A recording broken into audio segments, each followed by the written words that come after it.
ومن يضلله فلا هادي له ونشهد أن لا إله إلا الله وأن محمدا عبده ورسوله صلى الله عليه وعلى آله وسلم أرسله بالحق بشيرا ونذيرا وداعيا إلى الله بإذنه وسراجا منيرا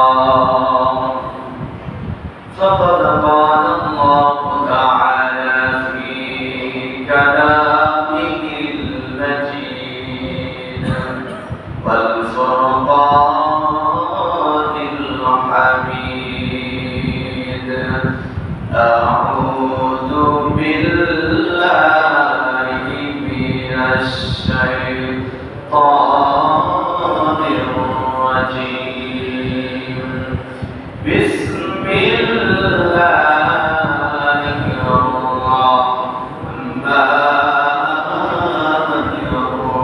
الرحيم ألا إن أولياء الله لا خوف عليهم ولا هم يحزنون الذين آمنوا وكانوا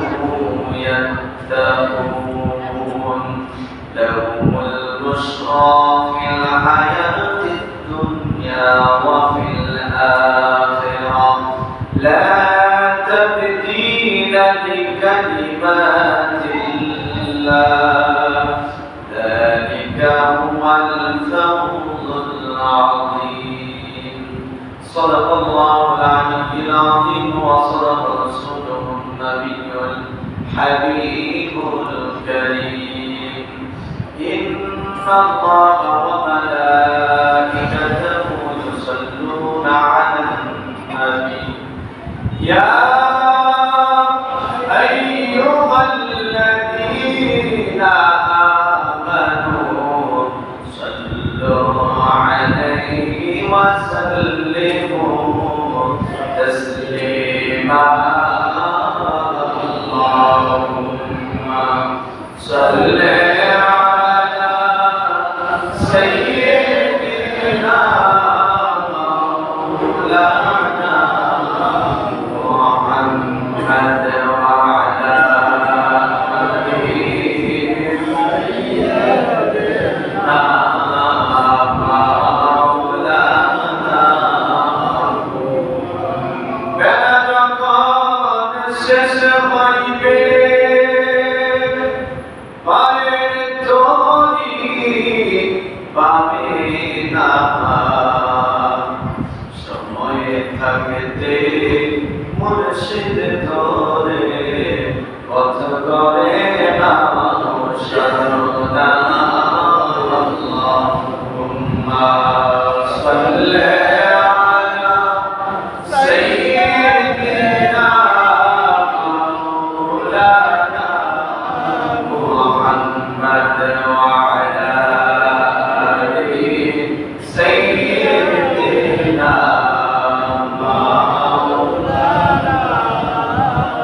محمد لا إله إلا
اللهم صل وسلم وبارك عليه شكرا করি আলহামদুলিল্লাহ আল্লাহ পাকের দরবারে শুকরিয়া আদায় করি মহান রব্বুল আলামিন জিলকদের প্রথম জমায় আল্লাহ পাক আমাদেরকে তার মসজিদে আসার এবং বসার তৌফিক দান করেছেন আমরা রব্বুল আলামিনের দরবারে শুকরিয়া আদায় করি আলহামদুলিল্লাহ আর শুকরিয়া আদায় করি ইয়া নবী ইয়া নবী মায়া নবী রহমাতুল্লিল আলামিন মুহাম্মদ করে আল্লাহ পাক আমাদেরকে দুনিয়ায় প্রেরণ করেছেন এই জন্য রবের দরবারে শুকরিয়া আদায় করি আলহামদুলিল্লাহ ইয়া হাজির আল্লাহ সুবহানাহু ওয়া তাআলা আমাদেরকে মহব্বত করে সৃষ্টি করেছেন এই মহব্বত করে সৃষ্টি করে আমার আল্লাহ পাক এই মহব্বতের বান্দা থেকে তার কিছু প্যারা বান্দা আছে যাদেরকে আল্লাহ মহব্বত করে তারা আল্লাহকে মহব্বত করে সুবহানাল্লাহ আল্লাহ তাআলা পবিত্র কালামের মধ্যে যে আয়াতে কারিমাটা নাযিল করেছেন আমরা এই আয়াতে কারিমা থেকে কিছু জানার এবং বোঝার চেষ্টা করব আল্লাহ তৌফিক দান করুন আমিন মনে রাখবেন কোরআন এমন একটি কিতাব যে কিতাবের মধ্যে সংযত করার কোনো অবকাশ নাই আমি যদি কোরআনের একটা অংশ মেনে নিলাম আর আরেকটা অংশকে বাদ দিয়ে দিলাম এটা করা যাবে কারণ এটা দুনিয়ার মানব রচিত কিতাব নয় এটা আমার হবে কালাম আল্লাহ তাআলা তার কিছু মহব্বতের বান্দাদের বিষয়ে এই কোরআনের মধ্যে আলোচনা করেছেন জাতীয় শিক্ষা প্রতিষ্ঠানের মধ্যে যদি মেধা তালিকার মধ্যে বাৎসরিক পরীক্ষার পর মেধা তালিকা হয় হয় না মেধা তালিকা হয় একটা স্কুলের মধ্যে 500 জন 300 জন 1000 স্টুডেন্ট আছে 1000 স্টুডেন্ট পরীক্ষা দিয়েছে কিন্তু সবাই কিন্তু মেধা তালিকায় উত্তীর্ণ হতে পারে যেই সকল ছাত্রগুলি মেধা তালিকার মধ্যে তাদের নাম লিখতে পারছে ওই ছাত্রটার জন্য ওই ছাত্র বাবা মা গর্ব ঠিক না গর্ব করে যে আমার ছেলে 1000 এর মধ্যে এত নাম্বার হয়েছে 500 জনের মধ্যে আমার সন্তানের প্রথম হয়েছে তাহলে দুনিয়াওয়ালারা একটু বিবেকটাকে জাগ্রত করি যে কোরআনের মধ্যে বান্দা সকল বান্দাদের মধ্যে আল্লাহ কিছু বান্দার ব্যাপারে কোরআন স্থান দিয়েছেন ওই বান্দাটাকে সাধারণ বান্দা আরে যে বান্দার কথা আল্লাহ কোরআনে বলেন আমার আপনার কথা আল্লাহ কোরআনে বলেছেন কিন্তু যে কথা বলেছেন সেটা হচ্ছে আলা ইন্না আউলিয়া আল্লাহ লা খাউফুন আলাইহিম ওয়া লা হুম ইয়াহজানুন সুবহানাল্লাহ আল্লাহ রাব্বুল আলামিন বলেছেন আলা ইন্না আউলিয়া নিশ্চয় যারা আল্লাহর ওলি নিশ্চয় যারা আল্লাহর ওলি হয়েছে আল্লাহর বন্ধু যারা হয়েছে তাদের দুনিয়ার ভয় নাই দুনিয়াতে কি নাই ভয় নাই লা খাউফুন আলাইহিম ওয়া লা হুম ইয়াহজানুন শুধু দুনিয়ায় নয় দুনিয়া এবং আখিরাতে দুই জগতে তাদের কোনো ভয় নাই কোনো পেরেশানি নাই সুবহানাল্লাহ এই আমভাবে সকল বান্দা এই আম বান্দা থেকে যারা আল্লাহকে রাজি করেছে দ্বীনে আছে আমার রবের প্রত্যেকটা হুকুম যারা মেনে নিয়েছে রব্বুল ইজ্জাতের প্রত্যেকটা পায়বন্দি যারা করেছে এমন কাজ তারা করে না যেই কাজে আল্লাহ সন্তুষ্ট হয় তারা ওই কাজ করে যে যেই কাজে আল্লাহ রাজি হয়। সুবহানাল্লাহ। আল্লাহ বলেন আমাকে যে রাজি করতে পেরেছে, আমি আমার বান্দাটাকে ওই সাধারণ বান্দা করতে রাখি না, আমি আমার ওই বান্দাটাকে বন্ধু হিসাবে করব। সুবহানাল্লাহ। তাহলে যে বান্দাটা আল্লাহর বন্ধু হয়ে যায়, তার সাথে দুনিয়ার অন্যান্য বান্দার সাথে তুলনা চলে। প্যারা হাজিরিন, শুধু তাই নয়, এই আয়াতে কারিমার মধ্যে আল্লাহ সুবহানাহু ওয়া তাআলা তার বন্ধুর পরিচয় দিচ্ছেন। তার বন্ধু যে হয়েছে, তার বন্ধুর চরিত্রটা কি, তার বন্ধুর পরিচয়টা কি, এটা আমরা কিভাবে বুঝব? আল্লাহ পাকের বেলায়েত প্রাপ্ত, যার উপর আল্লাহর রহমত নাযিল হয়, এই বেলায়েতটা তো সাধারণ চোখে দেখা যায় না, দেখার বিষয় না, কিন্তু সেই যে আল্লাহর ওলি, সেই যে আল্লাহর বন্ধু, এটা বুঝবো কি করে? আল্লাহ তাদের চরিত্রটা এখানে তুলে ধরেছে। আল্লাহ বলেছেন আমার বন্ধু যারা হয়েছে, যারা আমাকে মহব্বত করে, আমি তাদেরকে মহব্বত করি, এই সকল বান্দাদের নিশ্চয়তা আমি আল্লাহ দিচ্ছি। তাদের দুনিয়াতে কোনো ভয় নাই, কোনো পেরেশানি নাই, পরকালেও তাদের কোনো ভয় নাই, কোনো পেরেশানি নাই। এই সকল বান্দার চরিত্র, এই সকল বান্দা কি আমার আল্লাহ কোরআনের মধ্যে পড়ে আয়াতের মধ্যে ঘোষণা দিচ্ছেন, আল্লাযীনা আমানু ওয়া কানু ইয়াত্তাকুন। সুবহানাল্লাহ। আল্লাহ বলেছেন আমি যাদের ব্যাপারে ভয় দিয়েছি, যাদের ভয় নাই বলেছি, তারা কোন বান্দা? তারা হচ্ছে তারা আল্লাযীনা আমানু, যারা ঈমান এনেছে। বলুন সুবহানাল্লাহ। যারা ঈমান এনেছে, শুধু ঈমান এনে বান্দা বসে থাকে নাই, ওয়া কানু ইয়াত্তাকুন, যারা আল্লাহ পাকের ফরজগারিতা অবলম্বন করেছে। সুবহানাল্লাহ। ঈমান এনেছে এবং ঈমান আনার পরে এই ঈমানের ইস্তেকামাত থেকে বান্দা ওয়া কানু ইয়াত্তাকুন, ফরজগারি অর্থাৎ আল্লাহর সকল বিধানের উপর যে অটল রেখেছে, ফরজগারিতা অবলম্বন করেছে, আল্লাহ বলেন আমি তাকে বন্ধু হিসাবে গ্রহণ করেছি। সুবহানাল্লাহ। লাহুল বুশরা ফিল হায়াতিদ দুনিয়া ওয়া ফিল আখিরাহ। আল্লাহ তাদের ব্যাপারে বলতেছেন তাদের জন্য দুনিয়ার জিন্দেগি ও আখিরাতের জিন্দেগি আমি তাদের জন্য সুসংবাদ করে দিয়েছি। সুবহানাল্লাহ। যারা ঈমান এনেছে এবং পরহেজগারিতা অবলম্বন করেছে, তাদের জন্য আমি আল্লাহ দুনিয়া এবং আখিরাতে তাদের জন্য সুসংবাদ করে দিয়েছি। সুবহানাল্লাহ। লা তাবদীলা লিকালিমাতিল্লাহ। আমি যে কথা বলেছি, আমি যে সিদ্ধান্ত নিয়েছি, আমার কথার কোনো পরিবর্তন নাই। যালিকা হুয়াল ফাওজুল আযীম। আল্লাহ বলেছেন ইহাই গৌরবময় এবং এই কার্যকর। আল্লাহ যে ঘোষণা দিয়েছেন, আল্লাহ বলতেছেন আমি আমার বান্দার ব্যাপারে বলেছি দুনিয়ায় ভয় নাই, আখিরাতে ভয় নাই। আমি যে সিদ্ধান্তটা দিয়েছি, এই সিদ্ধান্তের কোনো পরিবর্তন নাই। আল্লাহর সিদ্ধান্তের কোনো পরিবর্তন আছে না? আল্লাহ এখন এক কথা বলছে, আবার আখিরাতের কথা পাল্টে ফেলবেন, এটা মানুষের স্বভাব, এটা রবের স্বভাব নয়। প্যারা হাজির, আল্লাহর ওলিদের ব্যাপারে আল্লাহ তাআলা কোরআনে বলেছেন, তাহলে সে আল্লাহর ওলিদের ব্যাপারে শুধু তাই নয়, বুখারী শরীফের মধ্যে আল্লাহর হাবিব সাল্লাল্লাহু আলাইহি ওয়াসাল্লাম এটা হাদিস কুদসির মধ্যে এসেছে, ফাইন্নান নাবিয়্যা সাল্লাল্লাহু আলাইহি ওয়াসাল্লাম قال إن تبارك تعالى وقال من عادني وليا فقد آذنته بالحرب.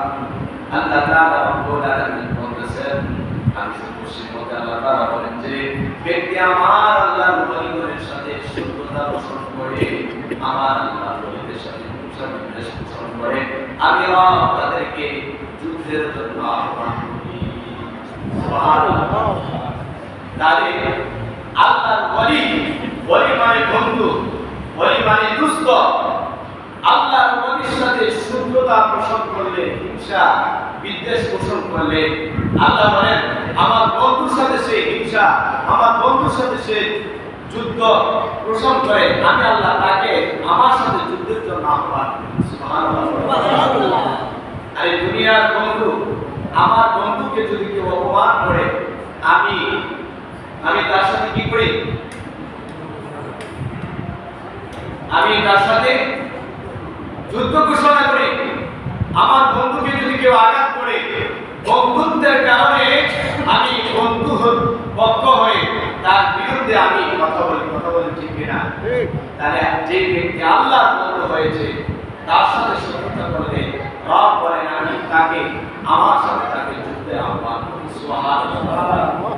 তাহলে এমন এক জামানায় আমরা বলছি আল্লাহর বলি, এখন তো বলা হচ্ছে আল্লাহর বলিদের দরবারে নাকি যাওয়া, এটা নাকি শিরক বিদআত। সম্মানিত হাজিরিন, আল্লাহর বলির দরবারে যাওয়া যে কত বড় নিয়ামত। হযরত মুসা আলাইহিস সালাতু ওয়াস সালামের নাম শুনছি কিনা বলেন? শুনছি না? উনি কেমন নবী? একজন জলিল কদর নবী, যে মুসা আলাইহিস সালাতু ওয়াস সালাম আল্লাহর সাথে সর্বহারাতে কথা বলতেন। সুবহানাল্লাহ। আল্লাহর ওলিদের দরবারে যাওয়াটা যে কত বড় মর্তবা। হযরত মুসা আলাইহিস সালাতু ওয়াস সালামের জামানায় এক লোক হযরত মুসা আলাইহিস সালামকে এসে, এটা আল্লাহ তাআলা সূরা বনী ইসরাঈলের মধ্যে আল্লাহ তাআলা উল্লেখ করেছেন যে মুসা আলাইহিস সালাতু ওয়াস সালামের যুগে এক লোক এসে আল্লাহর নবীকে প্রশ্ন করলেন, ও আল্লাহর নবী, এই মুহূর্তে আল্লাহর এই জমিনের মধ্যে সবচাইতে জ্ঞানী ব্যক্তি কে? সুবহানাল্লাহ। তো হযরত মুসা আলাইহিস সালাম নিজের কথা বলেন। কার কথা বললেন? নবী যে কথাটা বলেছেন এটা মিথ্যা না। নবীদের চাইতে জ্ঞানী এই পৃথিবীতে আর কেউ আছে? কেউ না। কিন্তু আল্লাহর কাছে এই কথাটা বিশেষ পছন্দ হলো না। আল্লাহর কাছে কথাটা কি হলো না? পছন্দ হলো না। আল্লাহ নবী, আপনার কাছে উনি প্রশ্ন করেছেন, আপনি অন্য কথা বলতেন, কিন্তু আপনি আপনার নিজের কথা বলছেন, এই বিষয়টা আমার কাছে কি হলো না? পছন্দ হলো না। তো জলিল কদর নবীকে আল্লাহ তাআলা সূরা বনী ইসরাঈলের মধ্যে বলতেছেন যে আল্লাহ তাআলা ইলমে লদুনি শিক্ষার জন্য হযরত খিজির আলাইহিস সালামের কাছে পাঠিয়েছেন। সুবহানাল্লাহ। খিজির আলাইহিস সালামকে একজন আল্লাহর নবী, সুবহানাল্লাহ বলেন। তাহলে একজন নবী যদি আল্লাহর ওলির দরবারে ইলমে তাসাউফ শিক্ষা করার জন্য যদি যাইতে পারে, তাহলে আমার আপনার যাওয়ার দরকার আছে না নাই? শুধু কি তাই? আসহাবুল কাহফ বনী ইসরাঈলের পরে সূরা কাহফ নাযিল করেছেন। সূরা কাহফের মধ্যে উল্লেখ আছে আল্লাহ বান্দা ৭ জন ছিলেন আল্লাহর নবী। কয়জন ছিলেন? ৭ জন আল্লাহ ওলি ছিলেন। নির্যাতিত, নিপীড়িত এক বাদশা, জালিম বাদশা, যে বাদশা আল্লাহর হুকুমকে প্রকাশ্যে পালন করার বিরুদ্ধাচরণ করছিল, ওই ৭ জন আল্লাহর ওলি ওই দেশ ত্যাগ করার নিয়ম করলেন। সুবহানাল্লাহ। এই ত্যাগ করার নিয়ম করার কারণে ওই ৭ জন আল্লাহর ওলি পিছনে পিছনে একটা কুকুর কিছুক্ষণ পিছনে থাকে, কিছুক্ষণ সামনে থাকে, আল্লাহর ওলিদেরকে নিরাপত্তা দিচ্ছে। সুবহানাল্লাহ। আল্লাহর ওলিরা যখন কি একটা গুহার মধ্যে যখন তারা বিশ্রামের মধ্যে গেলেন, ওই এই কুকুরের নাম আল্লাহ কোরআনে উল্লেখ করেছেন। ওই কুকুরের নাম ছিল ইবলিস। সুবহানাল্লাহ। এই কুকুরদের মধ্যে একটি কুকুর জান্নাতে যাবে যারা আসহাবে কাহফ আল্লাহর ওলিদের সঙ্গ দিয়েছিলেন। সুবহানাল্লাহ। যারা আল্লাহর ওলিদের সঙ্গ দেওয়ার কারণে, আসহাবের সঙ্গ দেওয়ার কারণে যদি কুকুর জান্নাতি হতে পারে, আমি আপনার কি ফায়দা আছে না নাই? ফায়দা আছে না নাই? আল্লাহর ওলিদের সঙ্গ দিলে জালালউদ্দিন রুমি রাহমাতুল্লাহি আলাইহি বলেন, সময় কত আমরা এক জামানা সাহবতে রাউলিয়া শুনেছি না? আল্লামা জালালউদ্দিন রুমি রাহমাতুল্লাহি আলাইহি বলেন, আল্লাহর ওলির সঙ্গটা কেমন নিয়ামতের সঙ্গ, যে আল্লাহর ওলির সঙ্গ, যে বান্দা কিছুক্ষণ সময় আল্লাহর ওলির সান্নিধ্যে, আল্লাহর ওলির মজলিসে বসেছে, 100 বছরে কবুলিয়তের ইবাদতের চাইতে উত্তম উত্তম আল্লাহর নবীর সঙ্গে বসাতে হবে। সুবহানাল্লাহ। তাই ওলিদের সঙ্গ নেওয়া এটা আল্লাহ কোরআনে বলেছেন। আল্লাহ তাআলা এই কোরআনে বলেছেন ইয়া আইয়ুহাল্লাযীনা আমানু ওয়াবতাগু ইলাইহিল ওয়াসিলা, হে মুমিনেরা তোমরা কি করো? ওসিলা তালাশ করো। সেই ওসিলা মানে কি? আল্লাহর ওলি মানে কি? আল্লাহর ওলি মানে হচ্ছে ওসিলা। আল্লাহর ওলি আপনাকে যে আমরা অনেক সময় আমি বলে কিছু কথা বলে ফেলি, কিন্তু সেটা না। আল্লাহর ওলি হচ্ছেন তাদের কাজটা কি? আমি ওলির দরবারে কেন যাব? আমি তার কাছে কেন মুরিদ হব? আল্লাহর ওলির দরবারে কেন যাব? এই জন্য যাব নিজেকে পরিশুদ্ধ করার জন্য। ঠিক না বলে? নিজেকে মাস্টার পাস করা যায়, নিজেকে স্কুল প্রতিষ্ঠানে বইগুলো আছে, আপনি যদি মনে করেন যে আমি স্কুলে ভর্তি হব না, হয়ে সমস্ত বইগুলো আমি ঘরের মধ্যে পরে আমি বিজ্ঞানী হয়ে যাব, এটা কি সম্ভব? এটা সম্ভব না। আপনি আল্লাহর ওলির দরবারে যাবেন এই জন্য যাবেন যার কাছে আমার রবের সন্তান আছে। সুবহানাল্লাহ। আল্লাহ তাআলা করার দরকার আছে না? যে আল্লাহ দুনিয়াতে পাঠাইছেন, যে আল্লাহ আমাদেরকে অসংখ্য নিয়ামত দিচ্ছেন, তো সেই আল্লাহর সাথে আমার সম্পর্কটা হওয়ার দরকার আছে না? নাই। সম্পর্ক আপনি কিভাবে করবেন? আল্লাহর সন্তান আপনি কিভাবে জানেন? যে ডাক্তার তার কাছে ওই যে রোগের ডাক্তার তার কাছে ওই রোগ নিয়ে যাইতে হবে। কথা বলেন ঠিক কিনা? আপনার ক্যান্সার হয়েছে, জোরে ডাক্তারের কাছে গেলে কাজ হবে না। আল্লাহ বলে সে যার কাছে আল্লাহ এবং আল্লাহ রাসূলের সন্তান আছে। সুবহানাল্লাহ। আমাদের কলবের কিছু রোগ আছে, যে রোগের কারণে ইবাদত করছি, ইবাদতটা নষ্ট হয়ে যাচ্ছে, দান করছি, দানটা নষ্ট হয়ে যাচ্ছে, কিন্তু আল্লাহর ওলির দরবারে গেলে এই সমস্ত রোগের চিকিৎসা করা হয়। সুবহানাল্লাহ। আর আমরা তো যে জামানায় করছি ওলির অভাব নাই, ওলির কি নাই? ওলির অভাব নাই। দেখেন আল্লাহ কিন্তু এখানে বলছেন, আল্লাহ কাদের ব্যাপারে বলেছেন যে তাদের কোনো ভয় নাই, কোনো পেরেশানি নাই। এখন তো পীরের অভাব নাই, নাকি অভাব আছে? দর্শন আল্লাহ এখানে পীরের চরিত্রটা বলছেন কি? আল্লাযীনা আমানু, তার মধ্যে ঈমান থাকতে হবে। ঈমানের কতগুলো সংজ্ঞা আছে সেগুলো বলতে গেলে অনেক সময়। এক কথায় বুঝি যার মধ্যে ঈমান আছে সে আল্লাহর ওলি। শুধু ঈমানের সে বসে থাকে না, ওয়াকানু ইয়াত্তাকুন, যে ফরহাজগারকে অবলম্বন করেছে। সুবহানাল্লাহ। এখন তো ওলি আছে কথায় কথায় মনে 100টা কথা বলে 80টা কথাই মিথ্যা হবে, সেও আল্লাহর ওলি। এমন ওলি আছে আল্লাহ ভালো করে জানে যে 5 ওয়াক্ত নামাজ ঠিকঠাক মতো পড়ে। এমন ওলি আছে তার মধ্যে হালাল হারামের কোনো যাচাই বাছাই, শরীয়তের কোনো বাইবন্দি নাই। এমন মারেফতের কথা বলে যে শরীয়ত নাকি লাগবেই না। নাউজুবিল্লাহ। আল্লাহর ওলির চরিত্র বলছে না? আল্লাহ বলছেন যে তাকে আমি অভয় দিয়েছি, দুনিয়ার তার ভয় নাই, আখিরাতের ভয় নাই। কার? আমার বন্ধুর চরিত্র হচ্ছে তার প্রতি ঈমান থাকবে এবং ঈমানের পরে আমল থাকবে। সুবহানাল্লাহ। তাহলে আমি ওলির কাছে যাচ্ছি, মনে রাখবেন, আমি ওলির কাছে যাচ্ছি, আমি মুরিদ হয়েছি, তার মানে কি? আমি তার সঙ্গ দিচ্ছি, মানে কি? আমি আমার আমিত্ব তার কাছে বিলীন করে দিয়েছি। সুবহানাল্লাহ। আল্লাহর ওলিদের সঙ্গ যে বিষয়টা, এই সঙ্গের বিষয়টা একজন বুজুর্গানে দিন উল্লেখ করেছেন। কামারের দোকানে লোহা যায় কিনা? আমরা যে যন্ত্রপাতি তৈরি করি এগুলো ধাতু লোহা দিয়ে কি তৈরি হয় না? এই লোহাটা তার সকল আমিত্ব যিনি কামারশালায় কাজ করে তার হাতে বিলীন করে দেন। সুবহানাল্লাহ। একটু ভালো করে বুঝবেন, আমি ওলির দরবারে কেন যাচ্ছি? ওলির দরবারে গিয়ে নিজের আমিত্ব চলে না, ওলির দরবারে গিয়ে নিজের বাহাদুরি চলে না। এই সকল আমিত্ব তার কাছে বিলীন করে দিতে হয়। আর আমি কার কাছে বিলীন করে দিচ্ছি সেই রূপটা আল্লাহর ওলি কিনা সেটাও আবার জানতে হবে। একজন আয়াত দাবি করছে আমি আল্লাহর ওলি, কিন্তু তার মাথা থেকে পা পর্যন্ত তাকাইলে আল্লাহর কোন বিধান, রাসূল কোন বিধানই তার মধ্যে নাই, সে আল্লাহর ওলি হতে পারে না।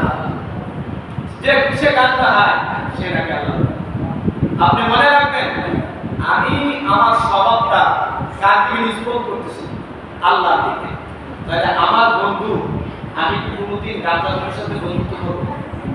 আপনি একজন মাস্টার বন্ধুর সাথে বন্ধুত্ব করবেন না। আপনি একজন ভালো মানুষ, ভালো মানুষের বন্ধু ভালো হয়, খারাপ মানুষের বন্ধু কি হয়? খারাপ হয়। কারণ আমি আল্লাহ বলি দাবি করতেছি, অথচ আমার মধ্যে আল্লাহ রাসূলের কোনো বিধান নাই। তাহলে আমি চলতেছি আল্লাহ রাসূলের বিধানের বাহিরে, আর দাবি করতেছি আমি হলো আল্লাহর বলি, মানে কি আল্লাহর বন্ধু। তাহলে আল্লাহর বন্ধু কি গাঁজা খেতে পারে? আল্লাহর বলি কি অশ্লীলতার মধ্যে জীবন যাপন করতে পারে? তাহলে আমার নিষ্পক্ষটা কার দিকে? আল্লাহর দিকে। তাহলে আমি পরিচয় দিচ্ছি আল্লাহ, অথচ আমার আল্লাহর সাথে কোনো সম্পর্ক নাই। তাহলে যে কথাটা বলছিলাম, লোহা তার আমিত্বতা কামারের কাছে তুলে দেয়, কামার তাকে তার মন মতো আগুনে পোড়ায় না। লোহার থেকে অনুমতি নেই যে তোমাকে আমি 10 মিনিট পড়াবো, 5 মিনিট পড়াবো না। কামারের কাছে কোনো লোহাটা তার জীবনকে মিলন করে দিয়েছে।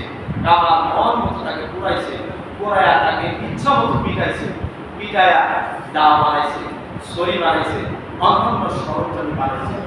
ঠিক কিনা? তথাপি কোন মানুষ যদি আল্লাহর ওলির সঙ্গ দেয় আর আল্লাহর ওলির দেখানো পথকে অবলম্বন করে নিজের আমিত্বটাকে বাদ দিয়ে যে আমি ওলির দরবারে গেছি আল্লাহর সন্ধানের জন্য, আমি তার কাছে মুরিদ হয়েছি আল্লাহ রাসূল পাওয়ার জন্য, ওলি তাকে ওই পথে যখন চালায়, ওই পথে আপনার কোনো কষ্ট চলে না, ওই পথে আপনার কোনো বিদ্বেষ চলে না। ওলিদের জীবনীটা যখন আপনি পুরোপুরি ফলো করবেন, তখনই আপনি হাদিয়ে জামান হয়ে যাবেন। সুবহানাল্লাহ।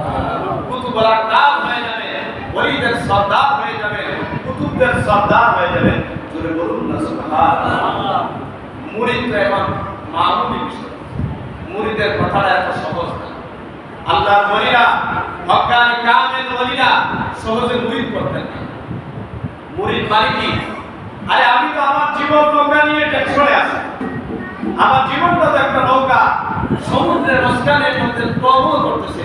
আমি নিজেই বুঝি না যে আমি আমার জীবনটা কতটুকু আল্লাহর দ্বীনের উপর, আমি কতটুকু মাহবুবের রাজি খুশি করতে পেরেছি, অথচ আমি আমার জীবনের খবর নাই। আরো মুরিদ বানায়া আরেকজনের জীবন নিয়ে আমি টানাটানি করতেছি।